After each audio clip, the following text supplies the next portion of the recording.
This is a Soulfire production. Welcome to Mother. No, it's Mother. Welcome to Mother, the show where we can explore our inner mothers to actualize our greatest selves. Through interviews with incredible guests, live coaching sessions, and my own experiences, we're going to dive deep into embracing feminine values and reparenting ourselves. So be prepared to show up, hold space, and be mothered in a way you never have before, but have always needed.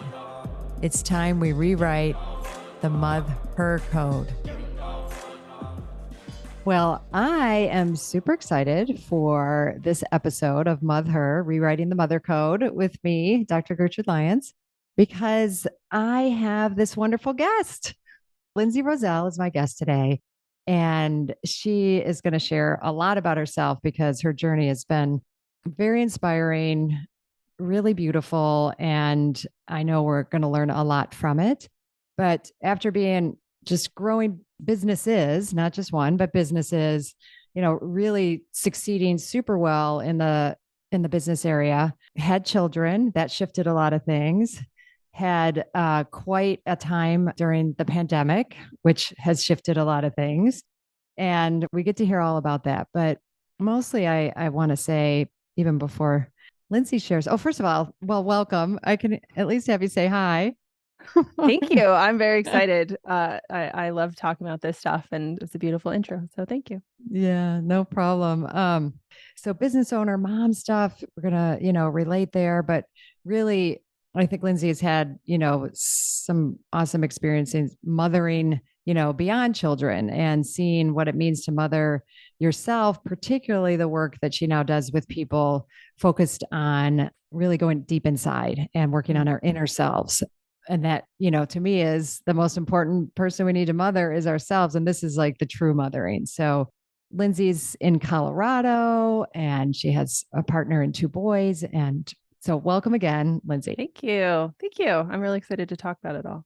Yeah, absolutely. Yeah. So if you wouldn't mind just kind of jumping in and sharing, okay, businesswoman, businesses to, now full-time coach, really supporting people on their journeys, supporting women, moms, but I think beyond that, tell us, how did this come to be? What's been happening with you? Yeah, well, many things. So I like a lot of elder millennials. I'm an elder millennial, as they say. I was pretty conditioned as a child to kind of follow the path into college and then get a job and kind of follow that path into the professional world after school, So I did that. I was very ambitious as a child, did really well in school. I went to University of California, Berkeley. I did really well there, graduated, got recruited by the CIA, which is a whole other conversation, but I know, which I'm interested in because you say it's a whole other conversation in the episode I listened to. I'm like, where's that conversation? Because anyway, I don't mean to take you off track, but it is very mysterious. Like, how do you get recruited? How do you get I think picked? I could talk about it now because it's been like, God, 20 years. But so I moved home to Colorado after college to kind of wait out the security clearance process. And in the time that I was home, my dad, of course, was like, you should get a job. You have student loans to pay. You got to get a car. Like you're in the real world now. You can't just like sit here and wait. So I ended up getting a job at this local software company, and I knew nothing about what they did. It was in the energy industry, but they needed somebody that would read contracts and kind of highlight questionable provisions, which they could train me to do. And my dad's an attorney. So I kind of got the interview by being like, my dad's an attorney. I know legal language. So I get into this corporate world, this software company at age 22, and I immediately get this hit of like, oh, I'm young, I'm motivated, and this is kind of like a stodgy energy, like old dudes club, So I came in young, hot, 22-year-old, and I was like, I'm gonna get to the top levels I can get to. And I spent about the next nine some years really going hard in corporate. And I made my way up to a management role. I was making 6 figures. I was traveling all over the world. And I got to this point in my early 30s. I remember I was standing on top of that famous building in Singapore. And it was almost Christmas time. So it was this weird experience to be in Singapore in like late December, and it's 100 degrees and 100% humidity, but there's Christmas trees everywhere. And I just had this moment where I went, yeah, I can't do this anymore. Like, this is not it for me. And, there's a whole lot of history in my corporate experience that predicated getting to that moment. But it was this first awakening to something feels out of alignment here. And there's no path I see in this, what was now a giant company. We had been acquired a couple of times while I worked there, and I was now working for a company that's got 150,000 employees. And, I was like, this just isn't it. And I don't know what is it, but I know that if I stay here, I won't ever figure it out. And I will continue to feel the way I feel right now, which is I'm standing on top of this magnificent building in Singapore. I've been all over the world and I don't feel happy. So I came home that Christmas, like that was mid-December of 2013. I took the last couple of weeks of the year off because I had so much vacation saved up. I just was like, I'll see you in January. And I came back like the day after the first of the year when we're all coming back into the office, and I resigned. And I tell the story, like the reaction I got at that moment, and this is all before I was even a mother, but the reaction I got in that moment of stepping away from corporate and this career that I had, I'd grown a lot. I was well known. I had a good future, quote unquote, in the company. I was making good money, good benefits. And there was like 3 responses. One was, you're crazy. Like, are you okay? People were like shocked. Sure. One was, you're stupid, like the judgmental, well, what are you thinking? Like, what an idiotic thing to do. You've been here for 9 years. You've moved your way up. What are you doing? But the one that like stuck with me, that still sticks with me, are the people who were like, I'm kind of jealous. And I was like, yeah, right. And this was 2014. This was before like quiet quitting was cool or whatever it is now. But it was just that awakening to, when I look around at everybody here, especially the women that were mothers, nobody seems super happy. Like everybody kind of does the 9 to 5 and they work hard, but like a lot of people were in messed up relationships. I was seeing parents that weren't seeing their kids. I was hearing all the rumors of the weird marriage situations and divorces and, infidelity and all these things. And I'm like, this isn't the path I want to be on. So I left, and that's really what put me into coaching and consulting. So since 2014, I've really been doing coaching and consulting, different flavors. I've had different specialties through the years. And then, in 2016, I got pregnant by surprise. I mean, it's not, I guess, a surprise how it happened, but we were not planning it.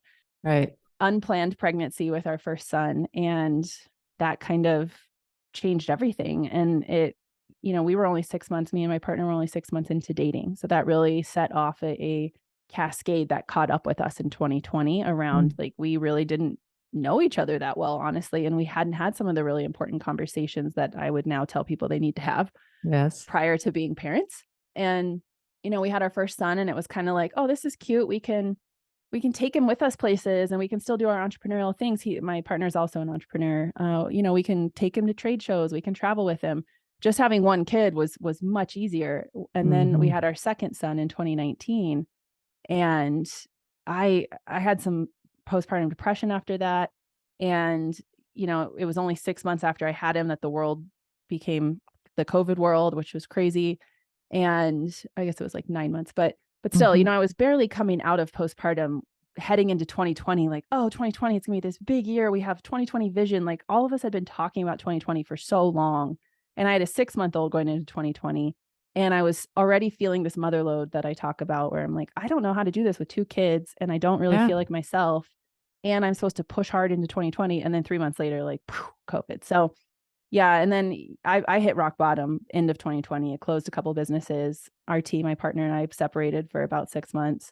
It was a reckoning. And that's what got me really deep into the inner work. And as I emerged out of that in late 2021 and into this year, the inner work has really steered me in this direction of looking at motherhood. And as an entrepreneur, and looking at all my entrepreneurial friends and even my professional friends, like my best friend's a cardiothoracic surgeon, and she feels this stuff too, where it's like, how am I supposed to chase my ambition and feel happy and fulfilled as an individual when I also want to be a devoted mother, when I feel so pulled to be with my kids and see them every day, and not put them in daycare at 7 a.m. and get them at 6 p.m. and be with them for an hour a day in the morning, an hour a day at night. Like, that works for some people. For me, that's not what I want. But also, I also could work 60 hours a week if I could. So, how to do that. Yeah. And I'm very conditioned to do that. And honestly, I really like that feeling.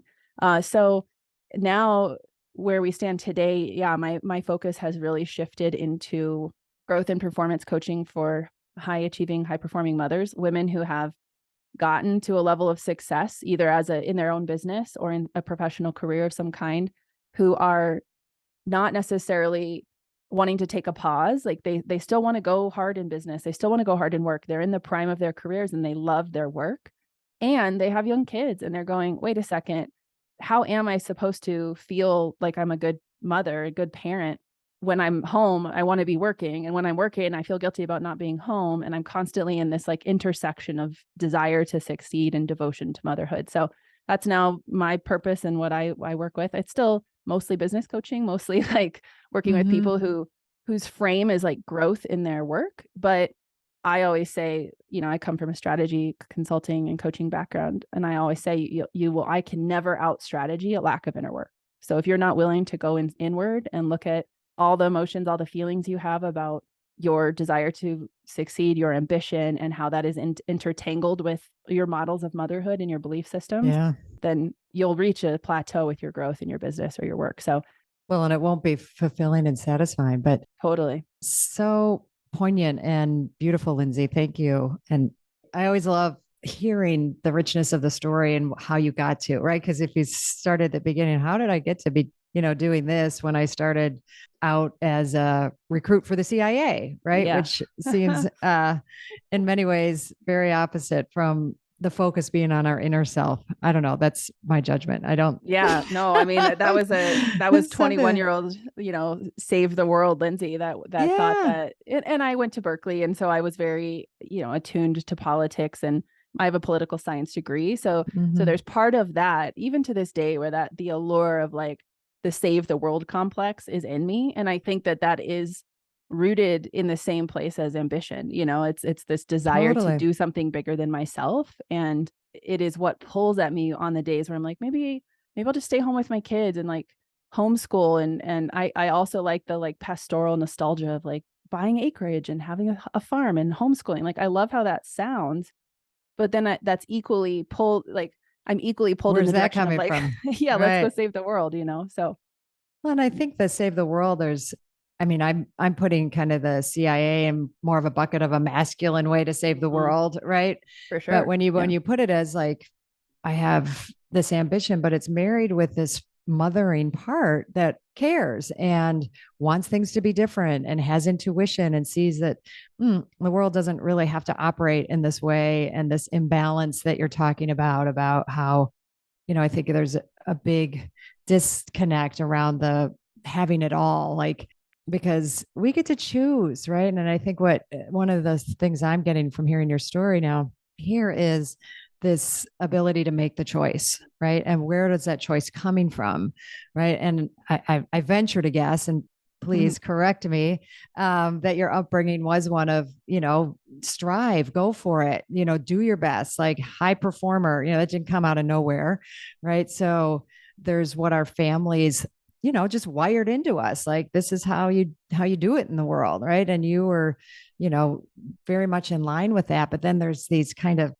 pivotal times, or these, really poignant moments in your life where it caused you to question, right? Like, yes, there's some underlying beautiful things about that choice, but wow, is it really my choice? And if it was, great, based on what I knew then, but I'm someone different now. Now I've had life experience. Now I've had, all these things happen in my life that are causing me to feel different and to think differently. And so if we could go into that a little bit more, when you talk about like doing this inner work, and you name some of the pivotal pieces that obviously we could see, like, yeah, there's good work to do there, right? Around that, and bring it to focus and bring it to light. But if you are willing to like share some examples of some things that, you worked through specifically for yourself that allowed you to make these different choices, that allowed you to go bypass the, like, you're crazy and, you're making so much money and, all those things that we were hearing from the outside, but we also kind of believe in the inside at some level. Yeah. But there was enough of something else that was going on that caused you to shift that. Yeah. Well, I mean, you nailed it. Like, I was raised by, I would say, my dad is the person that I credit with the ambition. He himself is is ambitious and always is to this day. You know, he's retired now, but he's always thinking of some new business idea. I'm like, Dad, you're retired. Just enjoy your life, you boomer, you know. But he's the one who really helped teach me and my sister too, that you know, we could do more than what the system necessarily showed us, you know, that to think laterally, like all these terms that I now are like really common in how parenting, like how we're educated about being like good parents, like growth mindset and all that. He was doing that in the 80s. You know, I don't know how he figured it out. That would be an interesting question for me to ask him. But you know, he was reading out loud to us, you know, all the way till we were tweens, and he was very much growth mindset. He was incredibly oriented towards ideas and reading and writing. Like we had horses as kids, and before my dad and mom would buy me my first horse, I had to write an essay. I had to do a horseless horse project in 4-H, which took a year. So he made me do a whole year of 4-H with no horse, but I had to just do the project as though I owned a horse. And then I had to write an essay as like the end of my horseless horse project to tell my parents what I had learned and, you know, what I knew was going to be required of me if they purchased a horse for me, and what my commitment, you know, like what I was committing to as a horse owner, which, you know, now as a parent, I'm like, Jesus, you're like, God, you know, how that's so much. Get that? Yeah. I know, I'm like, it's a lot to ask of a 10-year-old, but, you know, also but he knew you were capable, and he's, you know, allowed you to stretch. Yep. Yeah. And it really did drive home the message of this isn't something that we willy-nilly commit to and then you give up on in 6 months. This is you know, buying horses, having horses, especially then, you know, was just as expensive as they are today in terms of the ratio to the income level my parents had at the time. You know, so he really wanted to vet my authentic desire to have them and my commitment to them.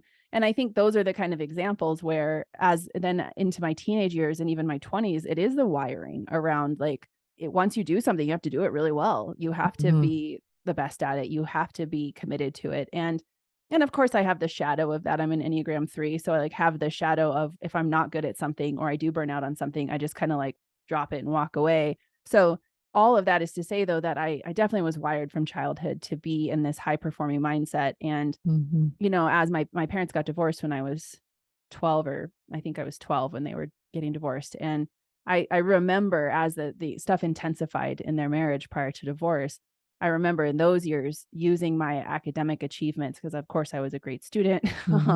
I'm assuming you're the oldest of the two. I am the oldest. Yes, yeah.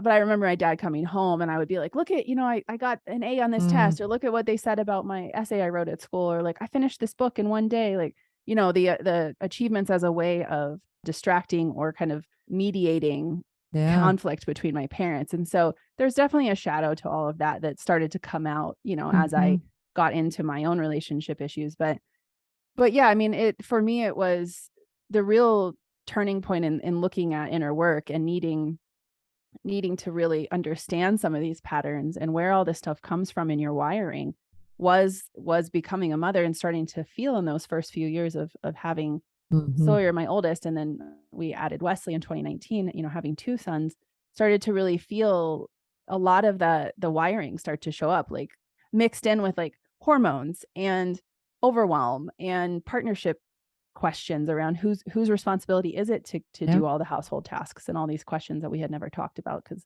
we'd only been together for about 6 months. So as those things started to creep in, I started to look at, well, to be honest, I didn't really look at my past. I really was I had done some therapy in my 20s to work on some stuff with my parents, but I had never really looked deeply into myself at what was really living below inside. And it really took hitting that rock bottom point in 2020 for me to sit down. And the first day after RT left and I kind of had to face what was the reality now, I wrote a list, you know, and it was like everything that he had brought up in like our big blow up conversation, and all the things that I knew were true about me that I hadn't wanted to look at. And some of those things, you know, it took me months and months and months of daily journaling, daily reading, daily meditation to get to the root of what that was. Because a lot of what I wrote out in my initial inner work was symptoms. You know, it was like how I treat people, how I handle money, how I, you know, passive aggressive behaviors in the relationship, all these things. And all of that was rooted in a couple core things really, really deeply in there that took a long time to get to. And frankly, that I still am unwiring and repatterning. Probably will be. Yeah. Because when this stuff is put into you as a child, which, we all have, it doesn't, you can't just cure it's not about curing it and totally removing it from your wiring. It's about understanding that it's there and building new ways around it, like, hey, I know if I go down this highway, there's a huge pothole. So I need to go, before I get we to need that detours. Yeah. Before I get to that point in the road, I need to detour off in a new direction. And then I'll come back onto that behavior pattern in a new way, a couple exits down, but I have to avoid this old way of being and reacting.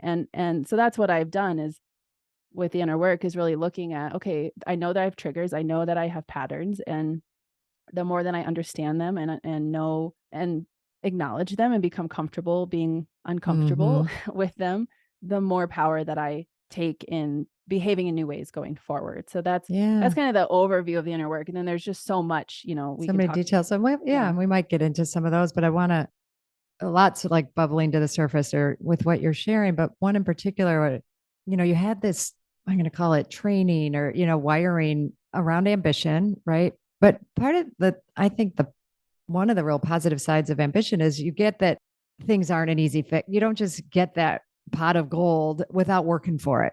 Right. And your parents were wiring that in like, hey, you don't just get this horse, you don't get this prize without effort. Right. And now, as you're describing, going into your personal work and the interior work, same thing. Right. But you have what I love hearing is you get that, right? Like some people that that's some of the biggest battle is to really get past. And we all have the desire to just fix it quickly. And, you have this realization. It's like, okay, I had the realization. Now I should just have a new behavior and know better and do it. And it's like, nope, you got to practice that new behavior over and over again and keep bringing things up to the surface and understand that that's part of the beauty of this work is that it doesn't end and that you're never fixed. And that doesn't go so well in our culture that just, wants to, okay, like, I love meditation. I love mindfulness, but it's not going to fix it, right? Like it's always going to be a whole combination of things, but it is always going to entail getting down in there. Like you mentioned, this shadow side, but into the mess of it and the muck and the dirt and the, and it's not always pretty. And we have to see ourselves, not in this just positive light that maybe we have, but that work is beautiful. Right. Yeah. And that if we could just learn to not shy away from it or feel like, oh, it's just be so much easier. And I'm not saying this as like an anti-drug thing, but we just want that. And then we don't want to think about it. Right. No, sometimes we need, things to help us through something, but it's so that we have the strength to build those skills and do that, not so that we then depend on some external force to do it for us. And I think you're, sharing and expressing, I just want to really underline that aspect of it because it's so important. And then you're doing this and you have these two boys now, and that's what you're modeling from them. Like, you get to take kind of what was positive from your parents modeling around the really what I would say is, some great training in critical thinking, and we don't just treat everything passively. And it doesn't mean you might just get an unexpected gift sometime, but that's, along the lines with like these bigger things and these desires and having you really think about them and make the choice. Do I want to take on this responsibility, with having a horse? Cause that's a lot. Right. And, I kind of wish I had your dad's mentality when we got a dog, when of course our kids said that they would take care of it, but we didn't exactly instill and like really make it real. Right. So definitely one of the things that, we said we would do, but we didn't as parents.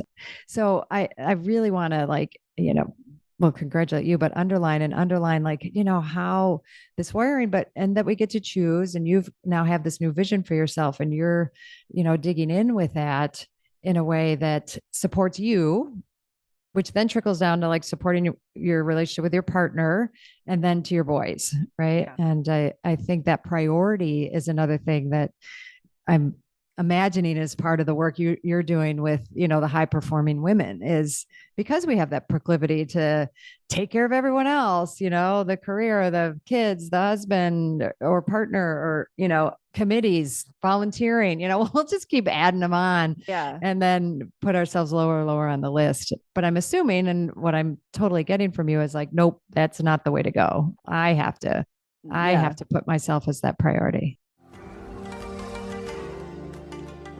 Hi, I'm so excited to share with you my 2024 Spring Equinox Self-Mothering Retreat that's happening this March 2024. And I would love for you not only to consider it, but to attend. But in considering it, hey, just knowing that you would be leaving cold weather, if that's the space that you're in, and coming down to just magnificently beautiful, warm, nourishing place of Zihuatanejo, Mexico. Zihuatanejo meaning land of the goddess women, and coming to really take time for yourself. Okay. And that I am learning more and more isn't just a nice thing to do or something extravagant or something selfish. It's essential. And I really want you to take it seriously, to consider, just think about what would it take for me to go. It's a 5.5-day retreat, getting from where you are, getting there, landing there, and then being in a space that is all about you. It's all about nourishing you. It's all about tuning into you, using everything around us, the nature, the food, the beautiful people, the rituals, ceremonies.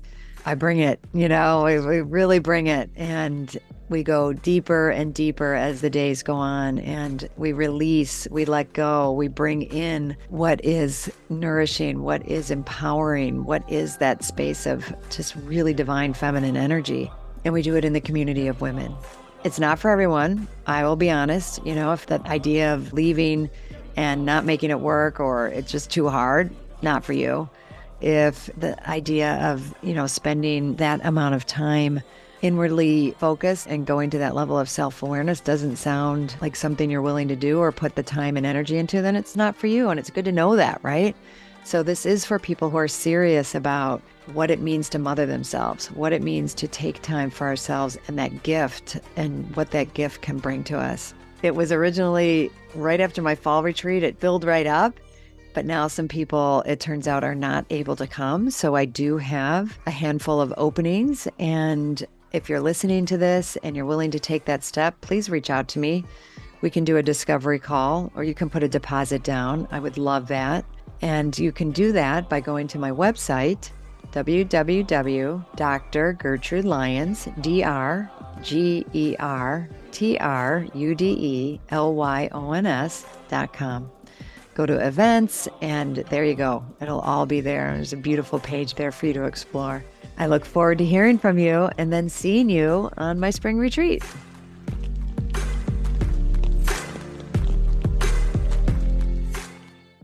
Yeah, I mean, that's a lesson I learned through going through rock bottom. When I look back at who I was in those years of initially becoming a mother and running businesses, and the businesses I had at the time when I became a mother were, guess still are, coaching and consulting businesses where if I don't work, there's no money. Like, it's a personal brand where it was dollars for hours, and I'm working my way out of that model now with my new stuff. But that's for a lot of us, that's really the world we live in, especially if you're entrepreneurial, is, there is no paid leave. It's, if you aren't working in some capacity, then the business most likely suffers to some extent greatly. If it's you billing hours, it's going to suffer greatly. If you have a team and they can kind of keep selling stuff without you, then that's less. But most entrepreneurial women I know, when they have a baby and they have to step away, the business suffers. That's just that's part of what we're managing. And so I was managing that too when I had my first son, and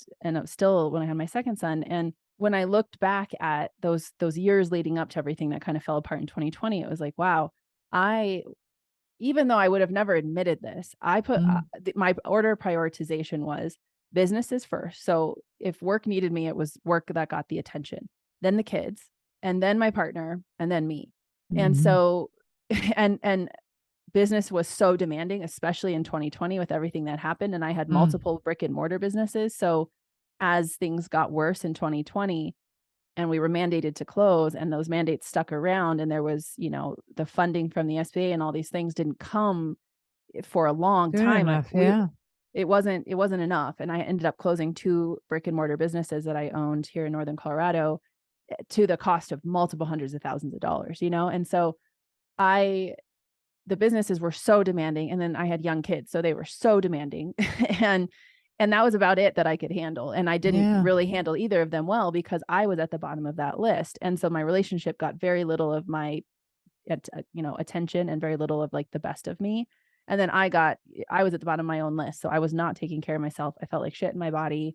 I really struggling to lose the baby weight, which wasn't about body image, but more about just not feeling how you good. felt. Yeah. Not sleeping well, all these things. Our youngest son didn't sleep through the night till he was almost 18 months old. So like, he still is up at 5 a.m. every day, but and through the work that so I had that realization, like I have put myself at the bottom of my list. I would never admit that because I teach women about one of my businesses was all about like well-being and stuff.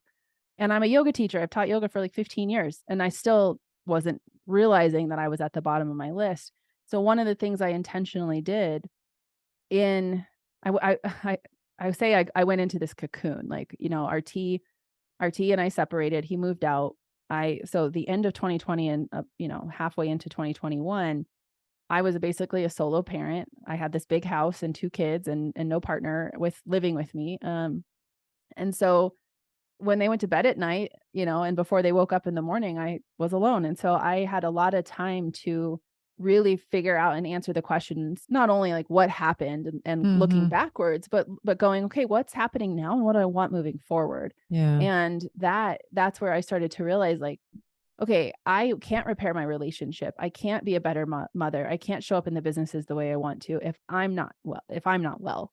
And I have not been well. Like me being at the bottom of the list for so many years, I'm so depleted. Took a toll. I'm like, I'm just resentful. I have a lot of, anger and resentment around just a lot of like mostly towards myself, honestly, but just a lot of things that had happened where it was because I was so depleted and I was so overlooked by myself that of course I'm outwardly projecting not a great experience, with myself, with me, to my employees and to my friends and stuff. So in 2021 and in rebuilding, I drew a line in the sand and I said, I am at the top of my list.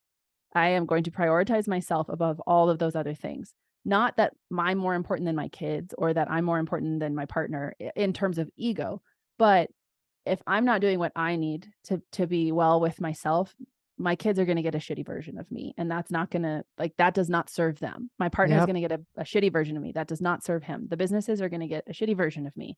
So now I'm at the top of my list. And that means, I take Tuesdays off and I go up to our cabin in the mountains and I'm by myself alone in nature and I don't have meetings, even though I feel that yesterday I was there and I'm like, I have 90 emails I should be answering, but I'm not here to do that today. So I love that. I prioritize alone time. I have a weekly massage. I have a personal trainer. I prioritize and we prioritize it in our budget, but I prioritize in my time those things that I need for myself that a previous version of me would have been like, oh no, like you don't need a personal trainer, go to the gym. You don't need, right. You know how to do it, right? You know how to do these things. But then it's just not the same. Yep. It's not. And I really, I reversed the whole order of that list. So it's me first and I've got to take care of myself, make sure I'm good.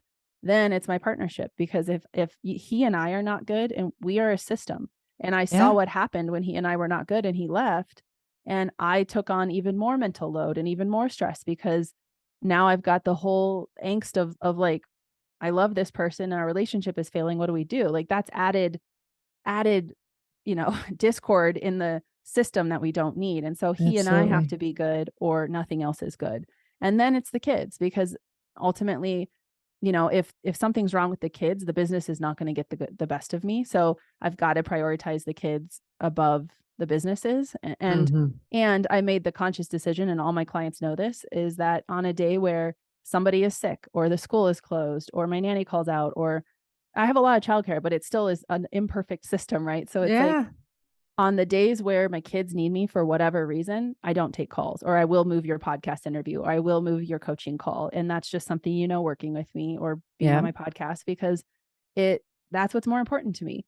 And then the businesses are the last thing. And my whole kind of spiel and teaching this is like, you got to be good with you. You got to have a solid partnership. You got to be good with your kids, because those are the things that if those feel out of alignment and they are on your mind and they are distracting you, it does not matter what's going on in the business. You will not do well. Like, No, it's so hard to it's show gonna up. show up. Yeah. Yeah, and be in congruence with what you want to create in your business or in your career if you're super distracted by stuff in your relationship, stuff with your kids, or stuff in your own body and mind, you know? So that's the biggest lesson I learned, was really confronting the fact that I had to reprioritize the Yeah. complete opposite of what I had Reverse the always order. done. Yeah. No, Lindsay, I so love that. And I love that you're training other women, to do that. And as you keep doing it yourself and understand that that is simple. And we all know it. We all hear the put your oxygen mask on first. And that it's like, yeah, but Yeah. it's so wired in us, generationally. This is like thousands of years of wiring it for women to dismiss themselves, not see themselves as important, that everybody else is important. Your job there is to just pump out those kids and, take care of them. And who cares about you? Right. And that has been showing up. And at least, we're calling it to consciousness, but this work that, you do, I do, we do, in shifting that paradigm is so important. And it's showing up so big, in our world, because like you said, like my energy isn't going to be good, for the things that my kids, my partner. Well, yeah, because I'm building up resentment, right? But I'm wired that I'm not supposed to. And this is, supposed to be how it works. But inside there and unconsciously, like I'm resenting the heck out of it, and they're feeling it. Right. So then, and that leaks out in so many different ways.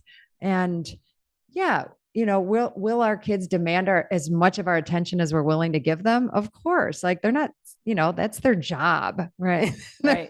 They're going to seek that out. And it's my job to set those parameters. And I think, what you're pointing to is when we do that, then we actually have the capacity to be present with them, to actually be with them, not, with all these worries in between. And just like, I take that time for myself, and every now and then, I'm thinking, I should be answering those emails, but you're there, and that it isn't just a one-time choice. You're making that choice moment to moment, and that I can then actually have space and time.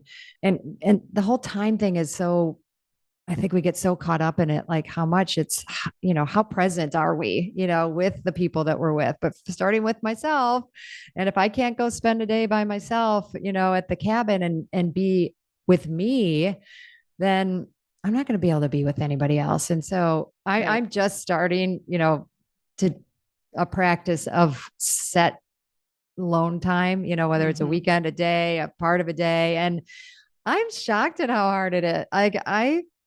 Like you thought I was kind of doing it and thought I gave myself some pretty good self-care. But when it comes to really putting all that aside and just being with me and my pleasure, my desires in whatever that is in the moment, and it doesn't have to be productive and it doesn't have to mean anything. It just is, right? I'm just being. And and I also love that, you're putting a value on that. And and so your window in might be a bulk of the support, might be helping a woman grow her business or be in her corporate environment. But, and it's going to be, and I love your commitment to, well, that I'm not your coach if that's all you want to do. Right. Because it's, not just, is it not going to work? I don't feel good doing it, and I'm not in integrity with myself and what I'm working on. So I'm underlining those points to say, now, are there, as we're talking about that, it's a lot of ongoing work and all of that, but are there any particular things that when you first start working with a woman or a person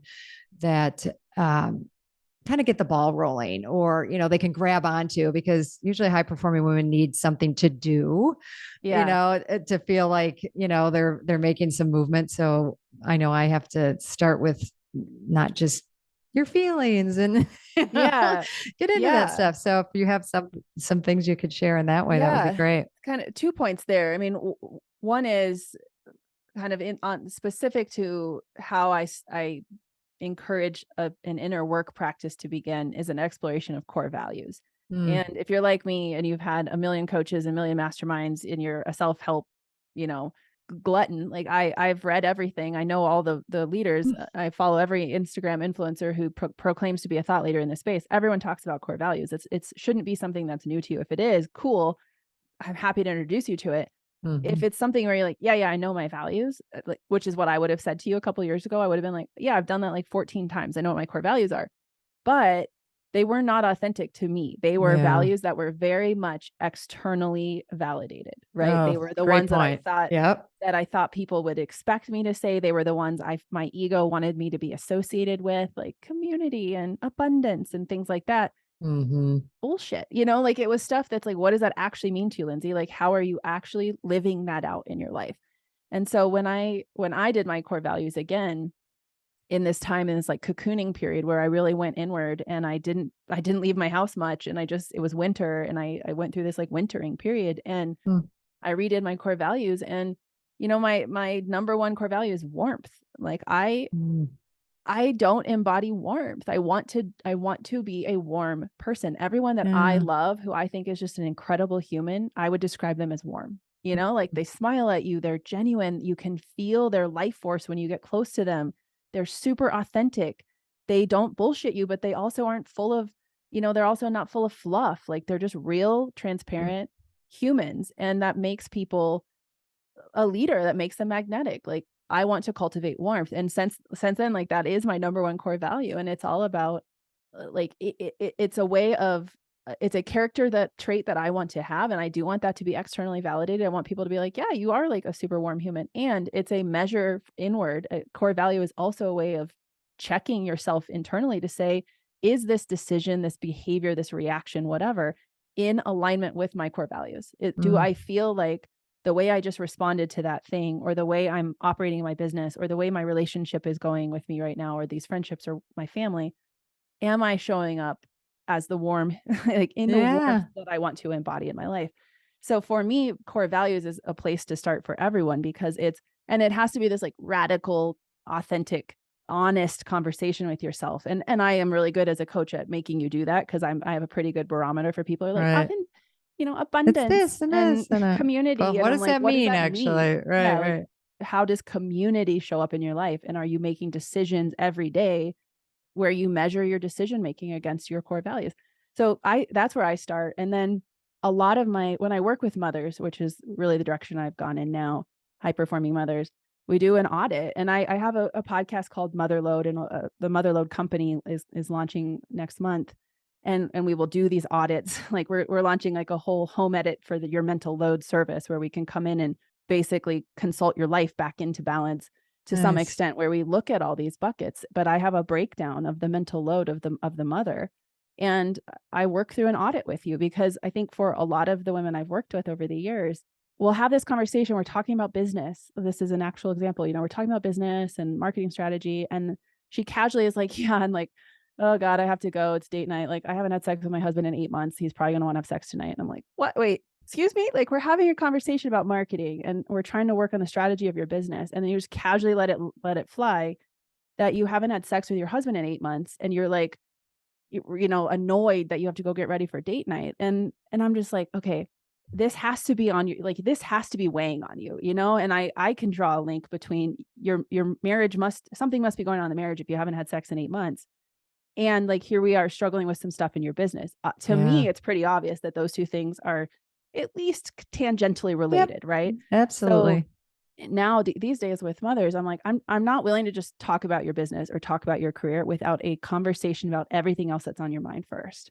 Because if I'm going to give you a bunch of strategy, I want to know that you're going to be able to execute it without your mind, like mine has done forever, for so many years before I figured this out. It's like I make excuses immediately about why I won't be able to implement the strategy, because XYZ thing in parenting, XYZ thing in relationship, XYZ thing in my body, blah, blah, blah, blah, blah. Well, that's nice, Lindsay. Cool strategy. I won't be able to do that because I don't have enough childcare. I won't be able to do that because my partner doesn't support me. I won't be able to do that because I feel like shit and I'm tired by 2 p.m. every day. And so now when I start working with women, we start with an audit, and it's parenting, which I separate parenting from motherhood. Like motherhood is an identity. It's a relationship to having children. parenting is a job that you do as part of being a mother. And there's people that are mothers that are not parents, and there are people that are parents that are not mothers, right? So parenting and everything around raising children is a whole mental load bucket that we have to audit and look at what is working, what's not. Then I go into relationships. Like, give me every important relationship in your life, and on a scale of 1 to 10, where are we at? What's going on? And then we look at your work or your business and your career, whatever, and we look at what feels good and what doesn't. Then we look at your body and your health and your personal well-being on spiritual, mental, physical, all these different areas, and say what's working, what's not, what feels good and what doesn't. And then I have a purpose and a meaning bucket, because to me, a lot of where I got tripped up and where I see other women get tripped up is like, we're so day-to-day tactical that we aren't really sure of where we're going. And we're just kind of letting things unfold. And in some segments of motherhood, that's survival mode. We have to just kind of let that happen. But to me, it's like, we live in 2022, we live in this crazy time where there's so much opportunity, so much potential, and there's some stuff that's scary too. And that's feels daunting. So when we look at purpose and meaning, it's like, okay, what's your vision? Like, what do you want to create? What's this legacy question for you? And what about the world scares you right now? Like, what are you consumed by, overwhelmed by, concerned about, things that aren't really in any of the other buckets, but are like these existential questions that a lot of us have around what's happening in our culture and what's happening in the greater geopolitical climate that threaten us, that feel as a mother like primally threatening, but aren't things that we would necessarily like speak out loud. And but I do or ask think are impacting us. We don't think they're impacting us. Yeah.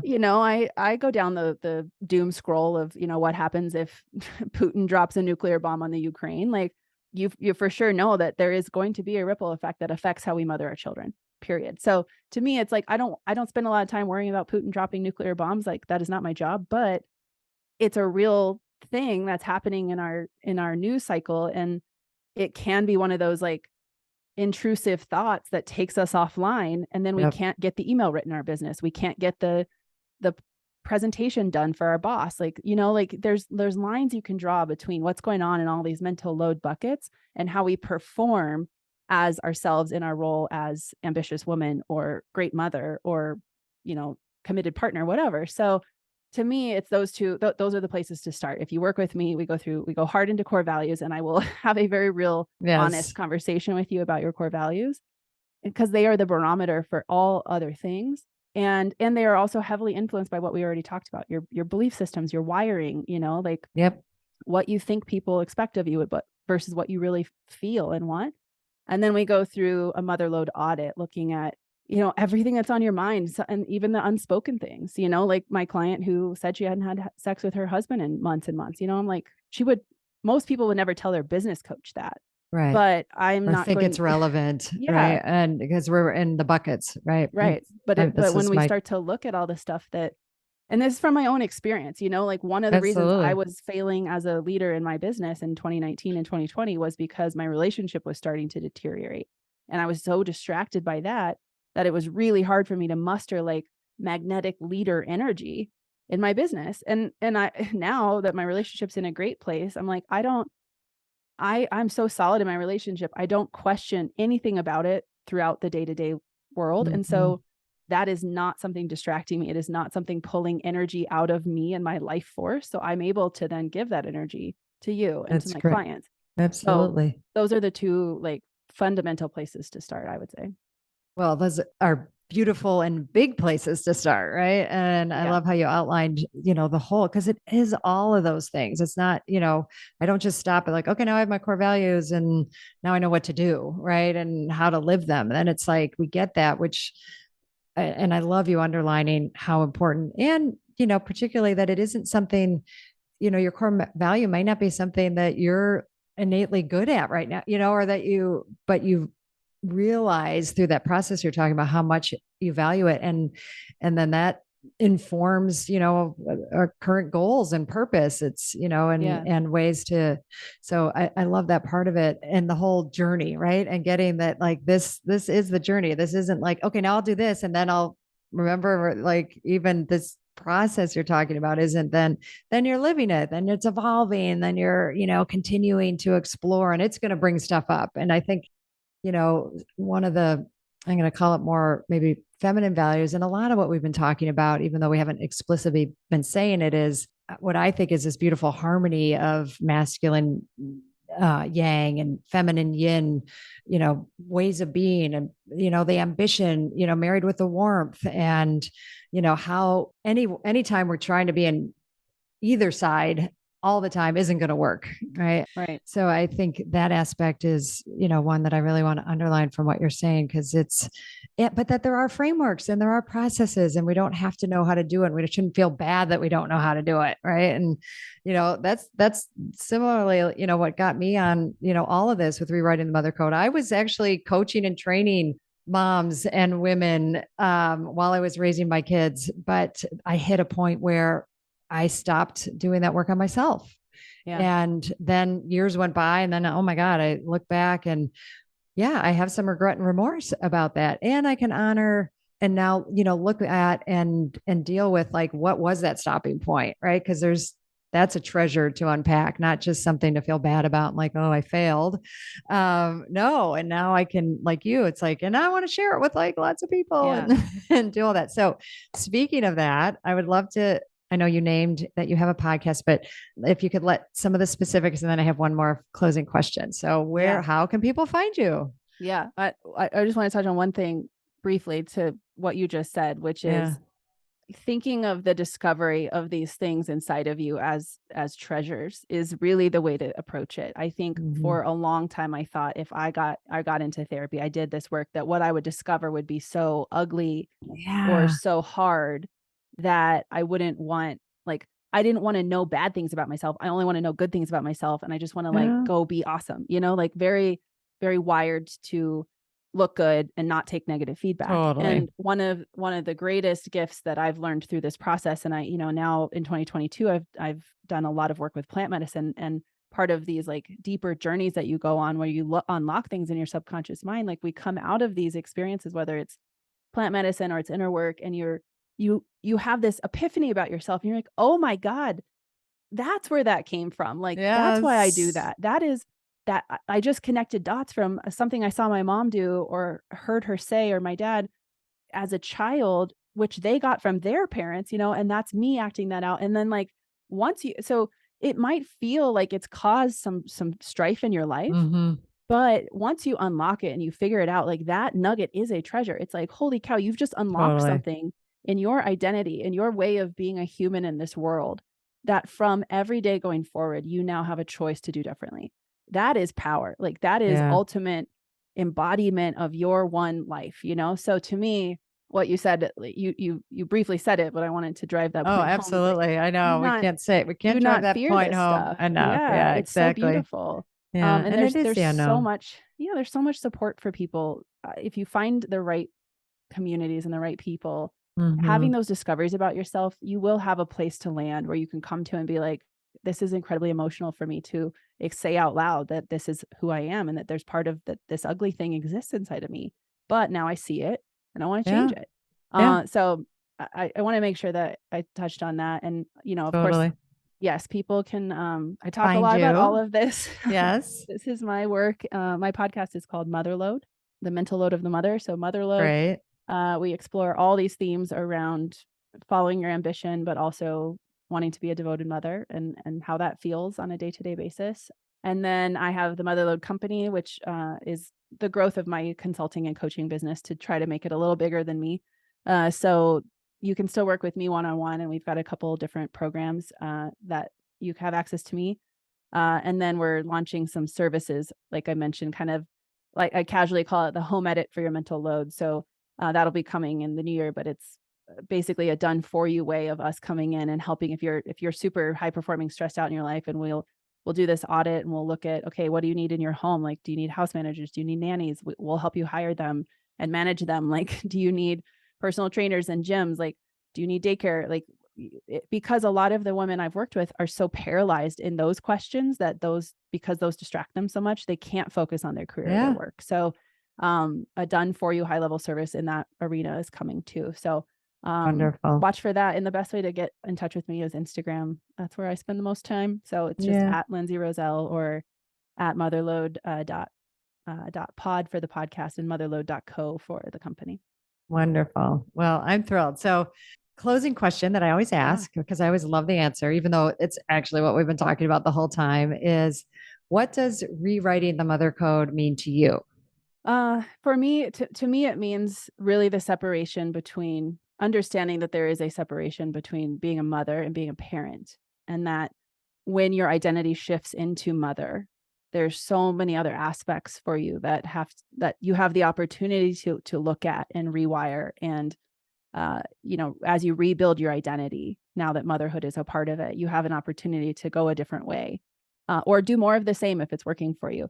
And where I think a lot of us fall down is that we get conditioned to believe that motherhood is parenting and that it's all about kids and that it is the identity associated with raising your children. And to me, that leaves a lot out of the experience of the mother that then gets erased from our experience as humans. So rewiring mother code is, in my mind, really in your life looking at how do you separate what does it mean to be a mother in your identity and what does it mean to be a parent. I love that. I love that answer. And yeah, and when you said that about, I love making that distinction. And Alison Gopnik, I don't know if you ever saw her book because you read a lot, The Carpenter and the Gardener. It could be The Gardener and the Carpenter. I sometimes confuse those. Anyway, she does this phenomenal intro. It's really about kind of child development in some aspects, but in the beginning, just plainly puts out, parenting is a paradigm we've come up with. That word didn't even exist until like the 1950s. It had never before that time been considered a job. Right. So we wonder why we don't know how to do this thing that never even existed, as a way of being, and how we get so confused then on what it really is and what it means. So, you making this distinction, I think, is a big part of it and super important. Well, this has been such a pleasure. I'm thrilled, and I could keep going, but we won't for now because people can hear more from you, more from me. Yeah, exactly. So thank you so much, Lindsay. Thank you. Thank you so much for choosing yourself and taking the time to listen to this podcast. As always, please rate, review, and subscribe to subscribe to Mother. It helps other people who need this message, aka all women, well, actually everybody, men included. I'm honored to have you on this journey in mothering yourself. Remember, change is uncomfortable, but it's beautiful, and it starts with us. And if you can't wait until next week's episode, follow me on Instagram and LinkedIn at Dr. Gertrude Lyons or at my website, drgertrudelyons.com. I'll see you next time.